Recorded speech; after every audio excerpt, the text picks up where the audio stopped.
سلام، خواهشاً یه چند ثانیه وقتتون رو برای خوندن متن بذارید. بعدش کلیپ رو اول با هم نگاه میکنیم و در آخر فیلم رو مورد بررسی قرار میدیم که آیا فیلم بر اساس واقعیت است یا ساختگی است. ممنون، تشکر.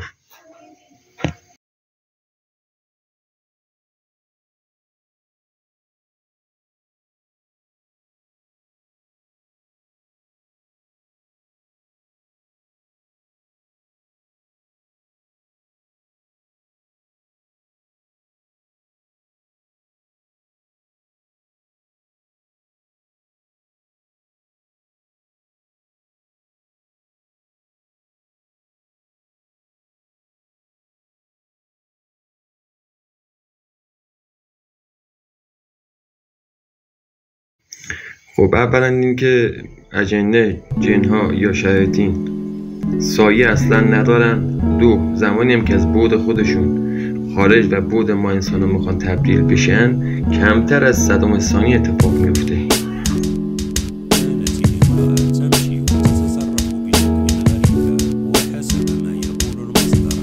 در ضمن تو کانالم فهرست پخش موضوعشم نوشتم جن 7-8 تا کلیپ هست، اونم با دقت نگاه بکنید تا متوجه بشید که جن چجوری هست، به چه شکلایی هست.